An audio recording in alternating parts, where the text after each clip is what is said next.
America ಅಧ್ಯಕ್ಷ Donald Trump ಅಕ್ಷರಶಃ ಇರಾನ್ಗೆ ಕಠಿಣ ಎಚ್ಚರಿಕೆಯನ್ನೇ ರವಾನಿಸಿದಂತೆ ಕಾಣಿಸ್ತಾ ಇದೆ. ತನ್ನ ಸಾಮಾಜಿಕ ಜಾಲತಾಣ ಟ್ರೂತ್ನಲ್ಲಿ ಟ್ರಂಪ್ ಪೋಸ್ಟ್ ಮಾಡಿದ್ದು ಇರಾನ್ ವಿರುದ್ಧ ಕಟುವಾದ ಭಾಷೆಗಳಿಂದ ವಾಗ್ದಾಳಿ ನಡೆಸಿದ್ದಾರೆ. ಹರ್ಮುಜ್ ಜಲಸಂಧಿ ತೆರೆಯಿರಿ, ಇಲ್ಲವೇ ನಿಮಗೆ ನರಕ ತೋರಿಸ್ತೀವಿ ಅಂತ ಟ್ರಂಪ್ ಪೋಸ್ಟ್ ಮಾಡಿದ್ದಾರೆ. ಇನ್ನು ಅಮೆರಿಕದ ಹಳೆ ಸೋಲನ್ನ ನೆನಪಿಸಿ ಟ್ರಂಪ್ಗೆ ಇರಾನ್ ವ್ಯಂಗ್ಯವಾಡಿದೆ. ಇರಾನ್ನ ವಿದೇಶಾಂಗ ಸಚಿವ ಅರಾಗ್ಜಿ ಜೊತೆ ಭಾರತೀಯ ವಿದೇಶಾಂಗ ಸಚಿವ ಜೈಶಂಕರ್ ಮಾತುಕತೆ ನಡೆಸಿದ್ದಾರೆ. ಪ್ರಸ್ತುತ ವಿದ್ಯಮಾನಗಳ ಬಗ್ಗೆ ಉಭಯ ನಾಯಕರು ಚರ್ಚೆ ನಡೆಸಿದ್ದಾರೆ. ಇನ್ನೊಂದು ಕಡೆ ಯುಎಇ, ಕತಾರ್ ನಾಯಕರ ಜೊತೆಯೂ ಪ್ರಸ್ತುತ ವಿದ್ಯಮಾನಗಳ ಬಗ್ಗೆ ಚರ್ಚೆಯಾಗಿದೆ. ನಾವು ಶಾಂತಿ ಬಗ್ಗೆ ಮಾತುಕತೆ ನಡೆಸಲು ಸಿದ್ಧವಿದ್ದೇವೆ. ಶಾಂತಿ ಸ್ಥಾಪನೆಯಲ್ಲಿ ಭಾರತ ಮಧ್ಯಸ್ಥಿಕೆ ವಹಿಸಬೇಕಿದೆ. ಶಾಂತಿ ಸ್ಥಾಪನೆಯಲ್ಲಿ ಭಾರತದ ಪಾತ್ರ ಮಹತ್ವದ್ದು ಅಂತ ಇರಾನ್ನ ಸರ್ವೋಚ್ಚ ನಾಯಕರ ಪ್ರತಿನಿಧಿ ಹೇಳಿದ್ದಾರೆ. ಪಾಟ್ನಾದಲ್ಲಿ ಮಾತನಾಡಿದ ಡಾಕ್ಟರ್ ಅಬ್ದುಲ್ ಮಜೀದ್ ಹಕೀಂ ಇಲಾಹಿ, ಯುದ್ಧದ ಆರಂಭದಿಂದಲೂ ಬಹಳ ಸಮಸ್ಯೆಗಳಾಗಿವೆ. ಇದು ಇರಾನ್ ವಿರುದ್ಧದ ಯುದ್ಧವಲ್ಲ, ಬದಲಾಗಿ ಮಾನವೀಯತೆಯ ವಿರುದ್ಧದ ಯುದ್ಧ ಅಂತ ಹೇಳಿದರು. ಇದೇ ವೇಳೆ ಡೊನಾಲ್ಡ್ ಟ್ರಂಪ್ ಬೆದರಿಕೆ ವಿಚಾರವಾಗಿಯೂ ಮಾತನಾಡಿದ ಹಕೀಂ ಇಲಾಹಿ, ಒಬ್ಬ ವ್ಯಕ್ತಿ ಮಾತನಾಡಿದ ಭಾಷೆ ಅವರ ವ್ಯಕ್ತಿತ್ವವನ್ನು ತೋರಿಸುತ್ತದೆ ಅಂತ ಹೇಳಿದ್ದಾರೆ.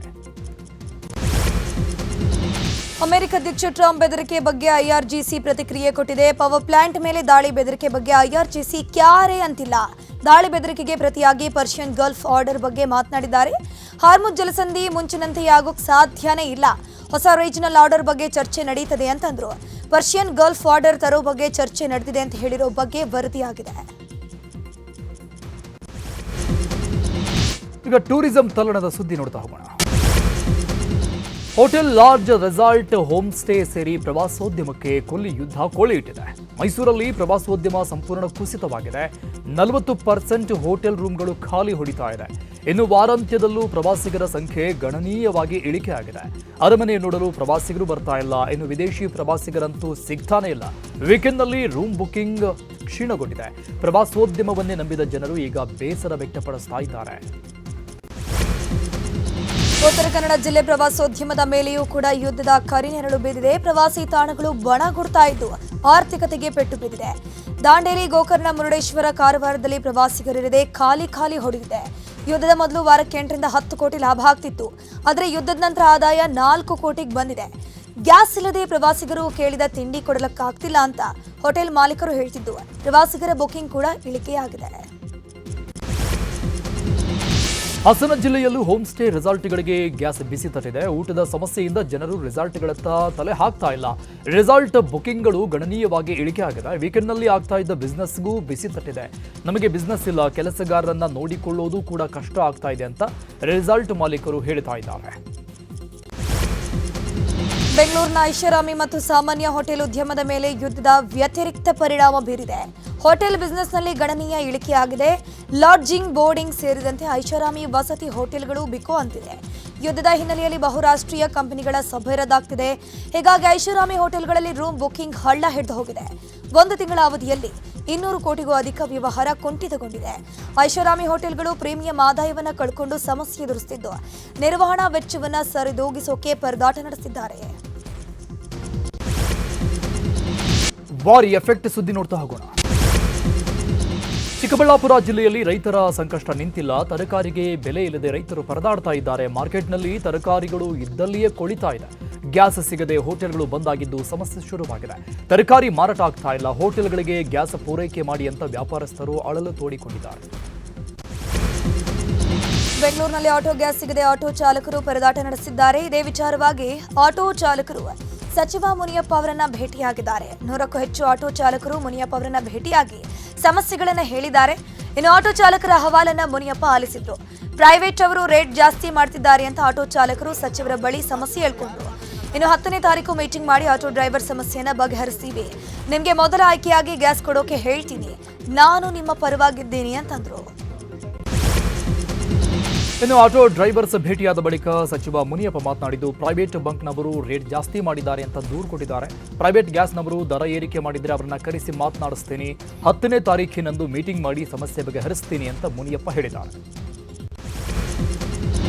ಎಲ್ಪಿಜಿ ಗ್ಯಾಸ್ ಪೂರೈಕೆಯಲ್ಲಿ ವ್ಯತ್ಯಯವಾಗಿರೋ ವಿಚಾರವಾಗಿ ಸಚಿವ ಪರಮೇಶ್ವರ್ ರಿಯಾಕ್ಷನ್ ಕೊಟ್ಟಿದ್ದು, ಕೇಂದ್ರ ಸರ್ಕಾರ ರಾಜ್ಯಕ್ಕೆ ಸಮರ್ಪಕ ಪ್ರಮಾಣದಲ್ಲಿ ಅನಿಲ ಪೂರೈಕೆ ಮಾಡ್ತಿಲ್ಲ, ಅದಕ್ಕೆ ಈ ಸಮಸ್ಯೆ ಆಗ್ತಿದೆ, ಕನಿಷ್ಠ ಆದ್ರೂ ಪೂರೈಕೆ ಮಾಡ್ಬೇಕಲ್ವಾ, ಎಲ್ಲ ರಾಜ್ಯಗಳಿಗೆ ಕೊಟ್ಟಂತೆ ನಮಗೂ ಕೊಡ್ಲಿ, ಕಾಳಸಂತೆಯಲ್ಲಿ ಮಾರಾಟ ಮಾಡೋರ ಬಗ್ಗೆ ನಿಗಾ ವಹಿಸಲಾಗಿದೆ. ಈಗಾಗಲೇ ಕೆಲವೆಡೆ ಕೇಸ್ ಕೂಡ ಮಾಡಿದ್ದೀವಿ ಅಂತಂದ್ರು.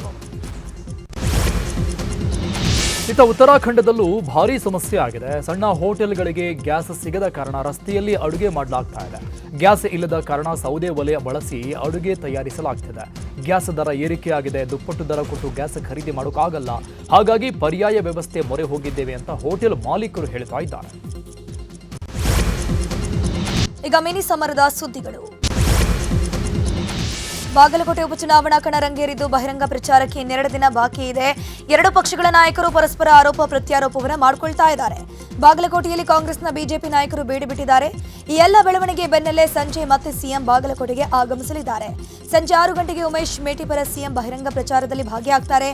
ಸಿಎಂಗೆ ಸಚಿವರಾದ ತಿಮ್ಮಾಪುರ್, ಸತೀಶ್ ಜಾರಕಿಹೊಳಿ, ಎಂಬಿ ಪಾಟೀಲ್, ಶಿವಾನಂದ ಪಾಟೀಲ್ ಹಾಗೂ ಇನ್ನುಳಿದ ಸಚಿವರು ಸಾಥ್ ನೀಡಲಿದ್ದಾರೆ. ಇತ್ತ ಬಿಜೆಪಿ ನಾಯಕರು ಕೂಡ ಬಾಗಲಕೋಟೆ ಕಡೆಗೆ ಹೆಚ್ಚಿನ ಗಮನ ಕೊಟ್ಟಿದ್ದಾರೆ. ರಾಜ್ಯದ ಘಟಾನುಘಟಿ ಬಿಜೆಪಿ ಲೀಡರ್ಸ್ ಬಾಗಲಕೋಟೆಯಲ್ಲಿ ಬೀಡುಬಿಟ್ಟಿದ್ದಾರೆ.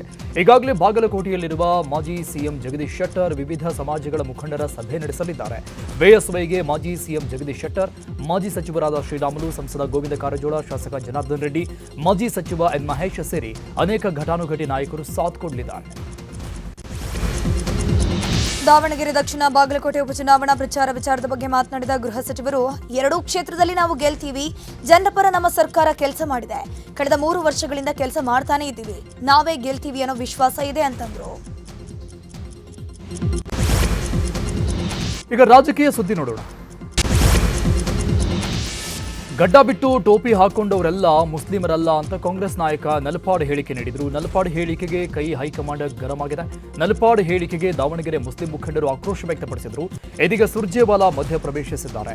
ನಲಪಾಡ್ಗೆ ಕರೆ ಮಾಡಿದ ಸುರ್ಜೇವಾಲಾ ವಾರ್ನಿಂಗ್ ಮಾಡಿದ್ದಾರೆ. ವಿವಾದಾತ್ಮಕ ಹೇಳಿಕೆ ನೀಡದಂತೆ ಸೂಚನೆ ಕೊಟ್ಟಿದ್ದಾರೆ ಎನ್ನಲಾಗಿದೆ. ಭಾರತೀಯ ಜನತಾ ಪಾರ್ಟಿ ಸಂಸ್ಥಾಪನಾ ದಿನ ಹಿನ್ನೆಲೆ ಬಿಜೆಪಿ ರಾಜ್ಯಾಧ್ಯಕ್ಷ ಬಿವೈ ವಿಜೇಂದ್ರ ನೇತೃತ್ವದಲ್ಲಿ ದಾವಣಗೆರೆ ಬಿಜೆಪಿ ಕಚೇರಿಯಲ್ಲಿ ಸಂಸ್ಥಾಪನಾ ದಿನಾಚರಣೆ ಮಾಡಲಾಯಿತು. ಬಿವೈ ವಿಜೇಂದ್ರ ಬಿಜೆಪಿ ಪಕ್ಷದ ಧ್ವಜಾರೋಹಣ ಮಾಡಿದ್ರು. ಬಳಿಕ ಭಾರತ ಮಾತೆಯ ಭಾವಚಿತ್ರಕ್ಕೆ ಗಣ್ಯರು ಪುಷ್ಪ ನಮನ ಸಲ್ಲಿಸಿದರು. ಈ ವೇಳೆ ಕೇಂದ್ರ ಮಾಜಿ ಸಚಿವ ಜಿಎಂ ಸಿದ್ದೇಶ್ವರ್, ಪರಿಷತ್ನ ವಿಪಕ್ಷ ನಾಯಕ ಚಲವಾದಿ ನಾರಾಯಣಸ್ವಾಮಿ, ಮಾಜಿ ಸಚಿವ ಎಂಪಿ ರೇಣುಕಾಚಾರ್ಯ ಸೇರಿ ಅನೇಕರು ಭಾಗಿಯಾಗಿದ್ದರು. ಇನ್ನು ಕೇಂದ್ರದ ಉಕ್ಕು ಮತ್ತು ಕೈಗಾರಿಕಾ ಸಚಿವ ಎಚ್ ಡಿ ಕುಮಾರಸ್ವಾಮಿ ಮಂಡ್ಯ ಪ್ರವಾಸ ಕೈಗೊಂಡಿದ್ದಾರೆ. ಕೆಲವು ಹೊತ್ತಲ್ಲೇ ಮಂಡ್ಯದ ಜಿಲ್ಲಾ ಪಂಚಾಯಿತಿ ಆವರಣದಲ್ಲಿ ಕುಮಾರಸ್ವಾಮಿ ಅವರ ನೇತೃತ್ವದಲ್ಲಿ ದಿಶಾ ಸಭೆ ನಡೆಯಲಿದೆ. ಕಾಂಗ್ರೆಸ್ ಶಾಸಕನ ಪುತ್ರನ ಸರ್ವಾಧಿಕಾರದಿಂದ ಬೇಸತ್ತು ಅಫಜಲ್ಪುರ ಶಾಸಕ ಎಂವೈ ಪಾಟೀಲ್ ಎದುರು ಕಾಂಗ್ರೆಸ್ ನಾಯಕ ಜೆಎಂ ಕೊರಬು ಕಣ್ಣೀರು ಹಾಕಿದ್ದಾರೆ. ಕಲಬುರಗಿ ಜಿಲ್ಲೆ ಅಫಜಲ್ಪುರ ತಾಲೂಕಿನ ಮಣ್ಣೂರ ಗ್ರಾಮದಲ್ಲಿ ಘಟನೆ ಆಗಿರೋದು. ಎಂವೈ ಪಾಟೀಲ್ ಶಾಸಕರಾಗೋಕೆ ನಾವು ಹಗಲು ರಾತ್ರಿ ಕೆಲಸ ಮಾಡಿದ್ದೀವಿ, ಆದರೆ ನೀವು ನಮಗೆ ಹೇಳಿದ ಯಾವ ಕೆಲಸ ಕೂಡ ನಮಗೆ ಸಿಕ್ಕಿಲ್ಲ. ನಿಮ್ಮ ಮಗನ ಮೇಲೆ ನಮಗೆ ವಿಶ್ವಾಸ ಇಲ್ಲ ಅಂತ ಬೇಸರ ವ್ಯಕ್ತಪಡಿಸಿದ್ರು. ಈ ವೇಳೆ ಕಾಂಗ್ರೆಸ್ ನಾಯಕನನ್ನ ಶಾಸಕ ಎಂವೈ ಪಾಟೀಲ್ ಸಮಾಧಾನ ಪಡಿಸಿದ್ದಾರೆ.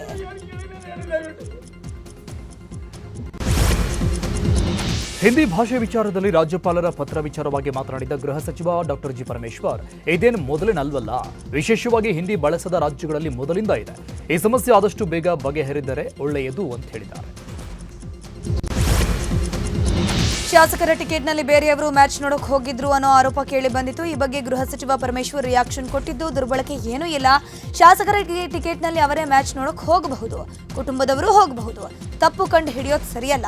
ಕುಟುಂಬದವರು, ಸ್ನೇಹಿತರು ಆ ಟಿಕೆಟ್ನಲ್ಲಿ ಮ್ಯಾಚ್ ನೋಡೋಕೆ ಹೋಗಬಹುದು ಅಂತಂದ್ರು. ರಾಜ್ಯದ ಪ್ರಮುಖ ಸುದ್ದಿ ನೋಡೋಣ. ಎಸ್ಎಸ್ಎಲ್ಸಿಯಲ್ಲಿ ಹಿಂದಿ ಭಾಷೆಗೆ ಗ್ರೇಡಿಂಗ್ ಬಗ್ಗೆ ಆಕ್ಷೇಪ ವ್ಯಕ್ತಪಡಿಸಿದ ಗವರ್ನರ್ ವಿರುದ್ಧ ಕನ್ನಡ ಪರ ಸಂಘಟನೆಗಳು ಸಿಡಿದೆದ್ದಿವೆ. ನಿರ್ಣಯ ಪುನರ್ ಪರಿಶೀಲಿಸುವಂತೆ ರಾಜ್ಯಪಾಲರು ಪತ್ರ ಬರೆದಿರುವುದನ್ನು ಖಂಡಿಸಿ ಕರವೇ ಇಂದು ಪ್ರತಿಭಟನೆ ಹಮ್ಮಿಕೊಂಡಿದೆ. ಫ್ರೀಡಂ ಪಾರ್ಕ್ನಲ್ಲಿ ಪ್ರತಿಭಟನೆ ನಡೆಯಲಿದೆ.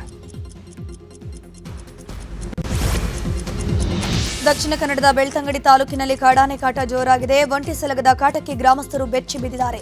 10ಕ್ಕೂ ಅಧಿಕ ಗ್ರಾಮಗಳಲ್ಲಿ ಒಂಟಿ ಸಲಗದ ಕಾಟ ಹೆಚ್ಚಾಗಿದೆ. ಕೊಕ್ಕಡ, ಪಟ್ರಮೆ, ಬೆಳಾಲು, ಮರವಂತಿಲ, ಪಟ್ಟೂರು, ಉಪ್ಪಾರಪಳಿಕೆ, ಕೊಕ್ಕಡಕ, ಮೈಪಾಲ ಸೇರಿ ಹಲವೆಡೆ ಕಾಡಾನೆ ಕಾಟ ಕೊಡ್ತಿದೆ. ಗೇರುಹಣ್ಣಿನ ತೋಟದಲ್ಲಿ ಕಾಡಾನೆ ಠಿಕಾಣಿ ಹೂಡಿದ್ದು ಆನೆ ಓಡಿಸೋಕೆ ಟಾಸ್ಕ್ ಫೋರ್ಸ್ ಪರದಾಟ ನಡೆಸಿದ್ದಾರೆ. ಕಾಡಾನೆಯಿಂದ ಶಾಶ್ವತ ಮುಕ್ತಿ ನೀಡುವಂತೆ ಗ್ರಾಮಸ್ಥರು ಮನವಿ ಮಾಡಿಕೊಂಡರು.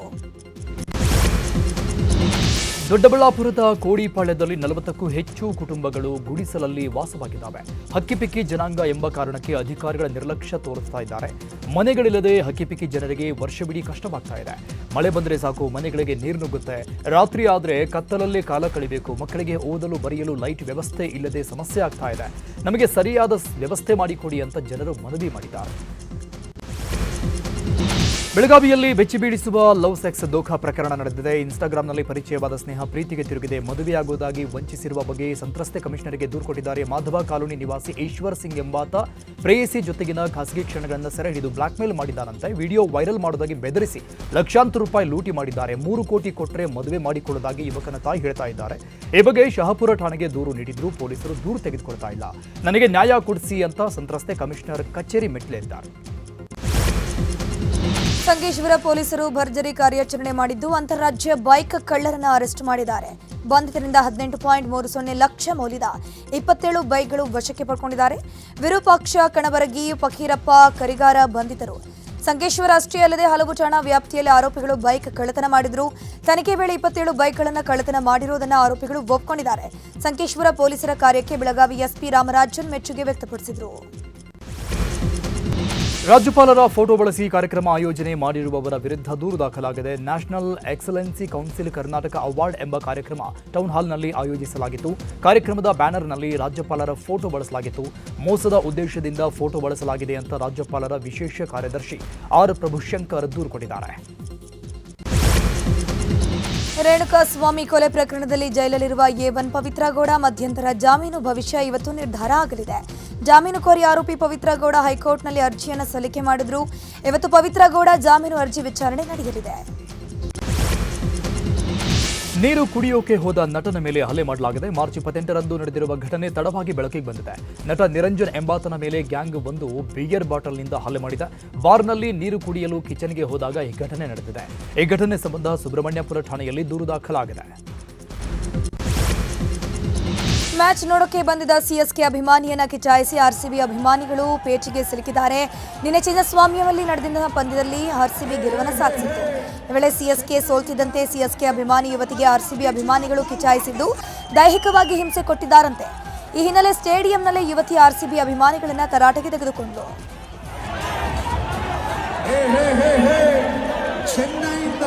ಚೆನ್ನೈನ ಮರೀನಾ ಬೀಚಿಂದ ಬಾಲ್ ವಾಪಸ್. ಕೇರಳ ಚುನಾವಣೆ ಅಖಾಡ ರಂಗೇರಿದೆ. ಕೇರಳ ಎಲೆಕ್ಷನ್ ಕಣಕ್ಕೆ ಕರ್ನಾಟಕದ ಡಿಸಿಎಂ ಡಿಕೆಶಿ ಎಂಟ್ರಿ ಕೊಟ್ಟಿದ್ದು ಅಬ್ಬರದ ಪ್ರಚಾರಕ್ಕಿಳಿದಿದ್ದಾರೆ. ಕೇರಳ ಚುನಾವಣೆಯಲ್ಲಿ ಡಿಸಿಎಂ ಡಿಕೆ ಶಿವಕುಮಾರ್ ಭರ್ಜರಿ ಪ್ರಚಾರ ಮಾಡಿದ್ದಾರೆ. ಕೋಯಿಕೋಡ್ನಲ್ಲಿ ರೋಡ್ ಶೋ ಮೂಲಕ ಐಯುಎಂಎಲ್ ಅಭ್ಯರ್ಥಿ ಪರ ಪ್ರಚಾರ ಮಾಡಿದ್ದಾರೆ. ಡಿಸಿಎಂ ಡಿಕೆಶಿ ಐಯುಎಂಎಲ್ ಅಭ್ಯರ್ಥಿ ಫೈಜಲ್ ಬಾಬು ಪರ ರೋಡ್ ಶೋ ನಡೆಸಿ ಮತಯಾಚನೆ ಮಾಡಿದರು.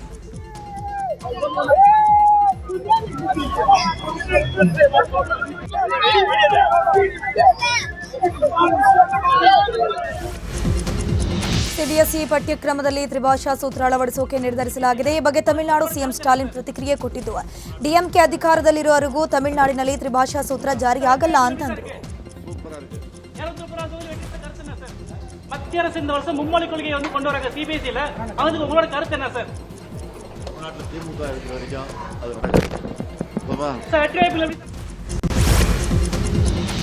ಬಿಹಾರದ ನಳಂದದ 10 ಸ್ಥಳಗಳಲ್ಲಿ ಎನ್ಐಎ ಶೋಧ ನಡೆಸ್ತಾ ಇದೆ. ನಿಷೇಧಿತ ಬೋರ್ ಮದ್ದುಗುಂಡುಗಳ ಕಳ್ಳಸಾಗಾಣಿಕೆ ಪ್ರಕರಣಕ್ಕೆ ಸಂಬಂಧಪಟ್ಟಂಗೆ 10 ಸ್ಥಳಗಳನ್ನು ಗುರುತಿಸಿ ಎನ್ಐಎ ಅಧಿಕಾರಿಗಳಿಂದ ಶೋಧ ಕಾರ್ಯ ನಡೀತಾ ಇದೆ. ಜಮ್ಮು ಶ್ರೀನಗರ ರಾಷ್ಟ್ರೀಯ ಹೆದ್ದಾರಿಯಲ್ಲಿ ಭಾರೀ ಭೂಕುಸಿತ ಸಂಭವಿಸಿದೆ. ಭಾರೀ ಭೂಕುಸಿತಕ್ಕೆ ಕಲ್ಲು ಬಂಡೆಗಳು ಮತ್ತು ಭಾರೀ ಅವಶೇಷಗಳು ಹೆದ್ದಾರಿಯ ಮೇಲೆಯೇ ಬಿದ್ದಿವೆ. ಇದರಿಂದ ಹೆದ್ದಾರಿ ಬಂದ್ ಆಗಿದ್ದು ರಸ್ತೆ ಮಾರ್ಗ ಮಧ್ಯೆ ವಾಹನಗಳಲ್ಲಿ ಪ್ರವಾಸಿಗರು ಸಿಕ್ಕಾಕೊಂಡಿದ್ದಾರೆ. ಸಂಚಾರ ಸ್ಥಗಿತವಾಗಿದ್ದು ಸವಾರರು ಪರದಾಟ ನಡೆಸಿದ್ದಾರೆ. ಸದ್ಯ ಹೆದ್ದಾರಿಯಲ್ಲಿ ವಾಹನ ಸಂಚಾರಕ್ಕೆ ನಿರ್ಬಂಧ ಹೇರಲಾಗಿದೆ.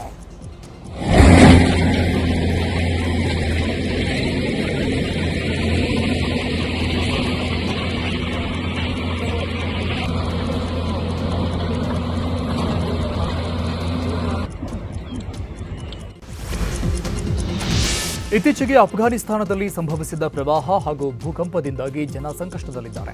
ಆದ್ದರಿಂದ ಅಫ್ಘಾನಿಸ್ತಾನಕ್ಕೆ ಭಾರತ ನೆರವಿನ ಹಸ್ತ ಚಾಚಿದೆ. ಅಗತ್ಯ ವಸ್ತುಗಳನ್ನು ಅಫ್ಘಾನಿಸ್ತಾನಕ್ಕೆ ಭಾರತ ರವಾನಿಸಿದೆ. ಭಾರತೀಯ ನೌಕಾಪಡೆಯ ಐಎನ್ಎಸ್ ತ್ರಿಕಾಂತ್ ಯುದ್ಧ ನೌಕೆ ತಂಜಾನಿಯಾದ ದಾರ್-ಎಸ್ ಸಲಾಂ ಬಂದರಿಗೆ ಭೇಟಿ ನೀಡಿದೆ. ಏಪ್ರಿಲ್ 3ರಂದು ನೈಋತ್ಯ ಹಿಂದೂ ಮಹಾಸಾಗರ ಪ್ರದೇಶದಲ್ಲಿ ನಡೆಯುತ್ತಿರುವ ಕಾರ್ಯಕ್ರಮದಲ್ಲಿ ಭಾರತೀಯ ನೌಕಾಪಡೆಯ INS ತ್ರಿಕಾಂಡ್ ಭಾಗವಹಿಸಲಿದೆ. ಈಗ ಕ್ರೀಡಾ ಲೋಕದ ಸುದ್ದಿಗಳು. ಬೆಂಗಳೂರಿನ ಚಿನ್ನಸ್ವಾಮಿ ಸ್ಟೇಡಿಯಂನಲ್ಲಿ ನಡೆದ RCB ಹಾಗೂ ಚೆನ್ನೈ ಸೂಪರ್ ಕಿಂಗ್ಸ್ ಪಂದ್ಯದಲ್ಲಿ ರಾಯಲ್ ಚಾಲೆಂಜರ್ಸ್ ಬೆಂಗಳೂರು ತಂಡ 43 ರನ್ಗೆ ಗೆದ್ದು ಬೀಗಿದೆ. ಡೇವಿಡ್ ಪಡಿಕ್ಕಲ್, ಸಾಲ್ಟ್ ಪಾಟೀದಾರ್ ಸೇರಿ ಸ್ಫೋಟಕ ಬ್ಯಾಟಿಂಗ್ ಹಾಗೂ ಬೌಲಿಂಗ್ ನೆರವಿನಿಂದ ತವರಲ್ಲಿ RCB ಭರ್ಜರಿ ಜಯ ಸಾಧಿಸಿತು. ಟಾಸ್ ಸೋತು ಮೊದಲು ಬ್ಯಾಟಿಂಗ್ ಮಾಡಿದ RCB ತಂಡ ಬೃಹತ್ ಮೊತ್ತವನ್ನು ಕಲೆ ಹಾಕಿತು. 4 ಸಿಕ್ಸರ್ಗಳ ಸುರಿಮಳೆಯೊಂದಿಗೆ 20 ಓವರ್ಗಳಿಗೆ 3 ವಿಕೆಟ್ ನಷ್ಟಕ್ಕೆ 250 ರನ್ ಗಳಿಸಿತು. ದಾಖಲೆಯ 251 ಬೃಹತ್ ಮೊತ್ತದ ಗುರಿ ಬೆನ್ನತ್ತಿದ ಚೆನ್ನೈ ತಂಡ 207 ರನ್ಗಳಿಗೆ ಆಲೌಟ್ ಆಗಿ ಸೋಲನ್ನು ಒಪ್ಪಿಕೊಂಡಿತು.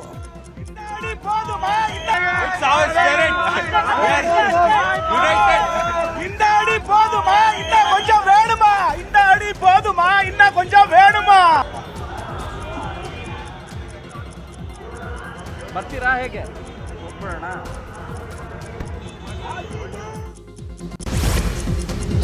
IPL ಟೂರ್ನಿಯ 19ನೇ ಆವೃತ್ತಿಯ 12ನೇ ಪಂದ್ಯದಲ್ಲಿ KKR ಮತ್ತು ಪಂಜಾಬ್ ಮುಖಾಮುಖಿಯಾಗಲಿವೆ. ಇಂದು ಕೋಲ್ಕತಾದ ಈಡನ್ ಗಾರ್ಡನ್ನಲ್ಲಿ ಪಂದ್ಯ ನಡೆಯಲಿದೆ. KKR ಬ್ಯಾಟಿಂಗ್ನಲ್ಲಿ ಮಿಂಚಿದ್ರೂ ಬೌಲಿಂಗ್ನಲ್ಲಿ ದುಬಾರಿ ಆಗ್ತಾ ಇದೆ. ವೇಗಿಗಳ ಕೊರತೆ ತಂಡಕ್ಕಿದ್ದು ಬ್ಯಾಟರ್ಗಳ ಮೇಲೆ ಒತ್ತಡ ಹೆಚ್ಚಾಗಿದೆ. ಪಂಜಾಬ್ ತಂಡ ಬ್ಯಾಟಿಂಗ್ ಮತ್ತು ಬೌಲಿಂಗ್ನಲ್ಲಿ ಸಮತೋಲನ ಹೊಂದಿದ್ದು ಗೆಲ್ಲುವ ಫೇವರಿಟ್ ಟೀಮ್ ಅನಿಸಿಕೊಂಡಿದೆ. ಇನ್ನು ಇಂದಿನ ಪಂದ್ಯಕ್ಕೆ ಮಳೆ ಅಡ್ಡಿಪಡಿಸುವ ಸಾಧ್ಯತೆ ಕೂಡ ಇದೆ.